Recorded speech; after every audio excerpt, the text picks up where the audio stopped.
Well, hello and welcome back to the Town Manifesting Tarot. This is the tarot reading for serious-minded people.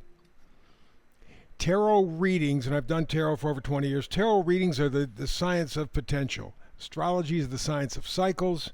Numerology is the science of frequencies.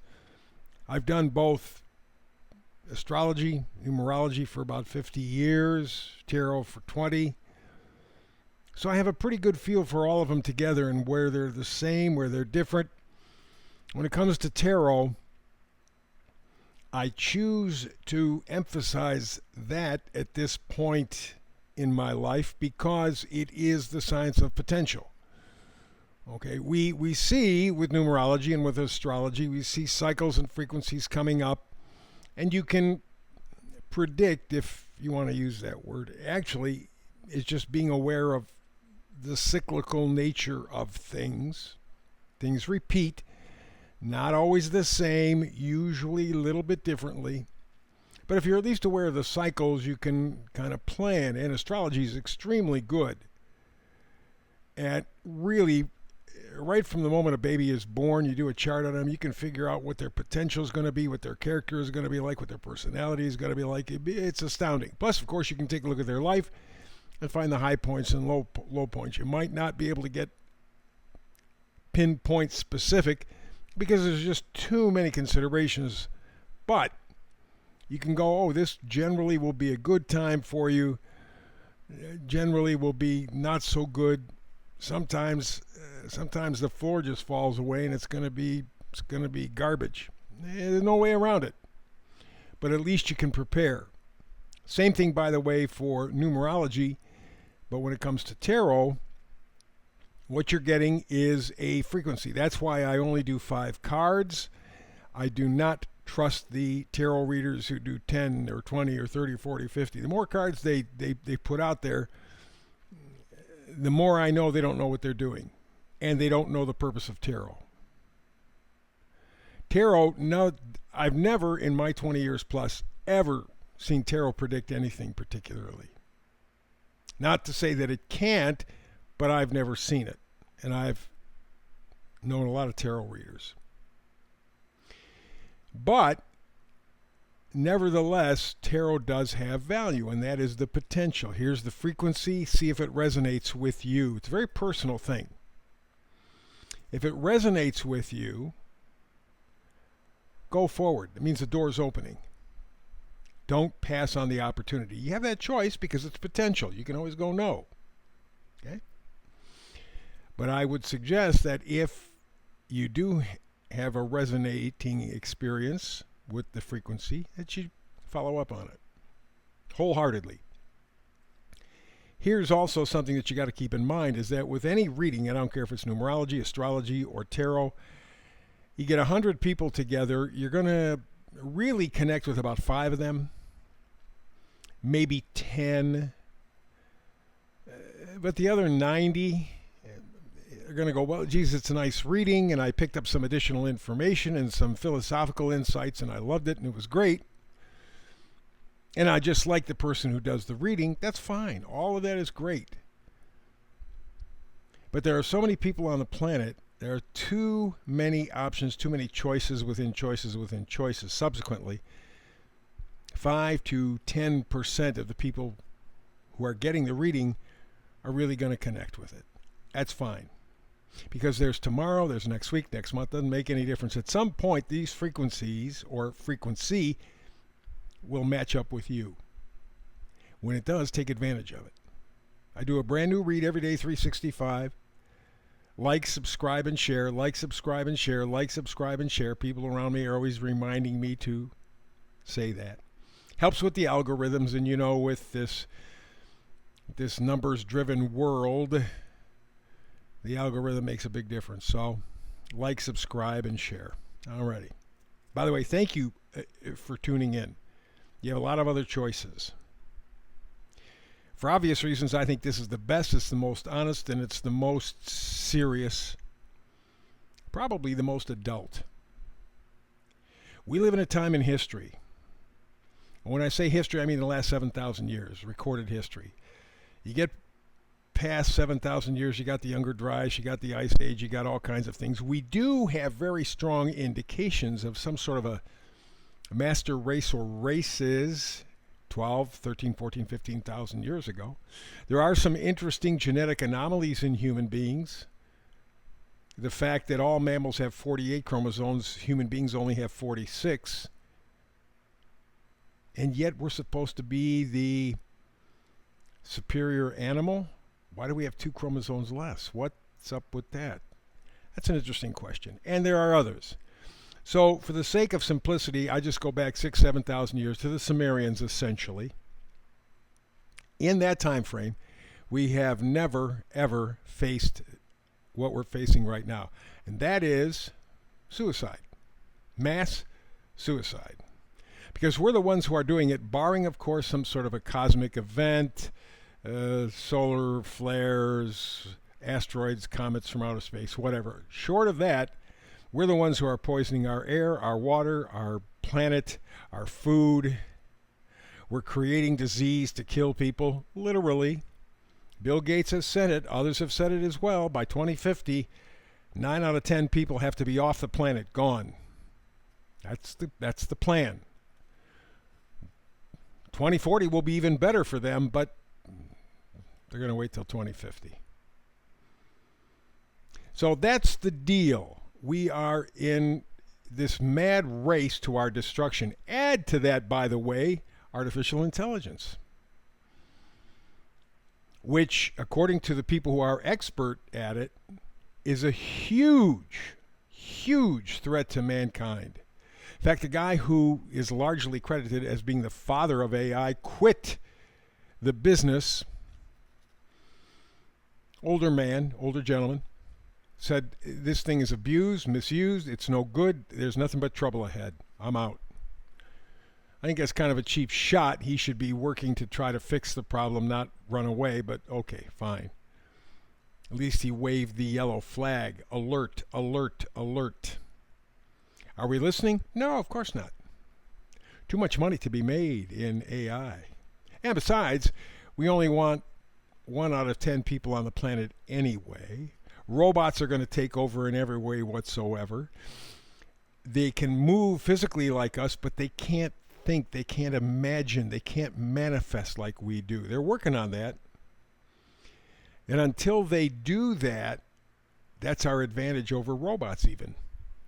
Because when the robots take over, everybody's job is gone. I don't care what you are. I don't care how many degrees you have. It doesn't make any difference in the world. It's done. They'll do it better, faster. And of course, they can manifest. So while we have the advantage, this is what I'm here to do, is to help you to exercise those manifesting muscles. I'm here to inspire you. And I'm here to do it clear, concise, without all kinds of side effects and so on and so forth. It's just clean, straight. You see whether or not it applies. Let's begin. Middle card, Oracle card. Sets the mood for the reading.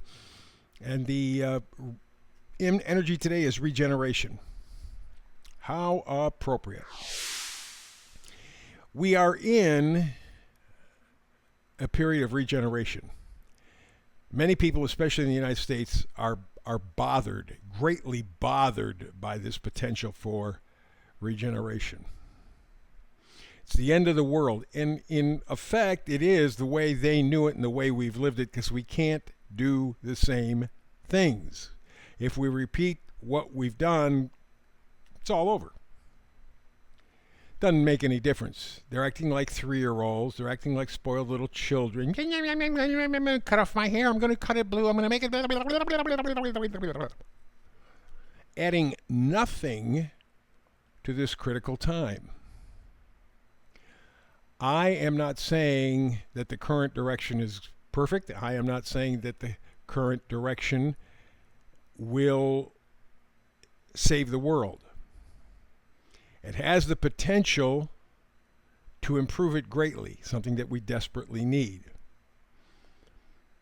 But there's also the potential of failure.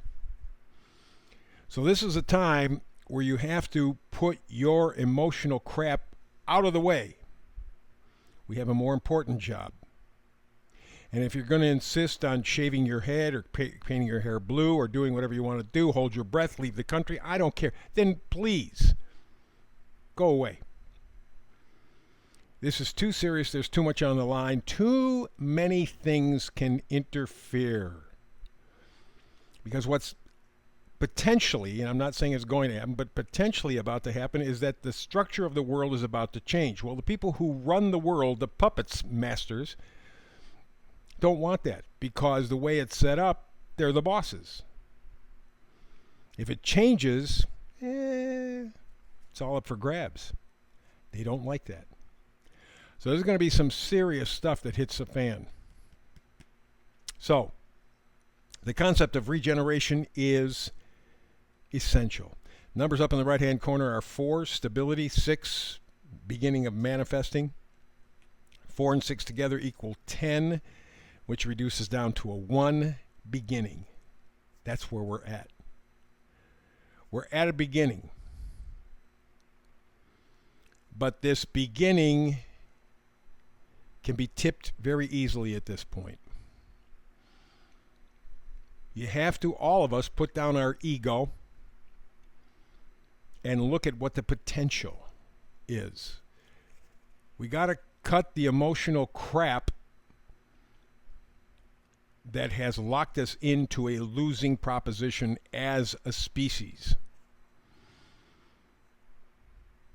We're the only species who will intentionally destroy ourselves. Yeah, you get animals, fights for survival and so on and so forth, but we'll actually go at each other just for the hell of it, frankly. It makes no sense, but let's get to it. All the way to the right, to the left. 5 of Wands. Wands are excitement, positivity, enthusiasm, energy. Wands at their best give you a life that you're plugged into, that you're actually living. You're not just observing. You're actually living. Problem with the 5 of Wands is all that energy is just bickering, squabbling, conflict with no purpose. And that's what we're having right now. I mean, there are people who are acting so infantile and so psychopathic that they refuse to step up to the plate and help. Offer positive ideas, offer positive solutions. We cannot do what we have done. And let's say here in the United States we want to reinvigorate our Constitution, which I think is a great idea. Applications of it may have to be modified as well. Everything's up for grabs. This is a period of regeneration. And so this bickering is useless. Also, something else that in fact contributes to the bickering is the 5 of Cups. Feeling bored. Feeling sad. Living in the past. Living in some fantasy that doesn't exist. If it ever existed, doesn't exist now. We don't have time for fantasy. It's not an episode of Star Trek or Star Wars. We're facing real life situation. Our species, human beings, are on the line. And as I said, barring some sort of natural catastrophe, we're doing it to ourselves. And apparently we can't stop. So let's go to the meme for today. Talks about healing, which is what really is going on right now. Healing may not be so much about getting better as about letting go of everything that isn't you. All of the expectations, all the beliefs, and becoming who you really are. That's something people I don't think are in touch with. Our tech world has put us out of touch with our humanity. That's what we need to find again. We need to get back our enthusiasm, King of Wands. We need to be innovative. We need to be charismatic. We need to produce positive results. We want our freedom. There's a price to pay for freedom. Freedom is not free. We're finding that out. Painful, but we're finding it out. And as part of that process, we have the Tower card. Tower card says you got to bring it down. It's destruction, sudden change. Now, you can do nothing, sit on your hands, and let the change come to you. It's coming. People who know astrology know that the 5 major planets are changing signs. If you do Western astrology, all 5 are changing signs in the year ahead. That's major, major, major energy. So things are not going to stay the same. In that, however, there can be extremely good things coming from it. It frees us up to get us to think on our own, to get us to step up to the plate. So it's a wake-up call. We're seeing what we thought was security for the lie it's been. We haven't been secure, but we didn't want to believe otherwise. Now we're forced to, and it's painful. Regeneration. That's what it's all about. That's the reading for today. Back again tomorrow with another Tao Manifested reading. Between now and the next time we get together, peace and blessings.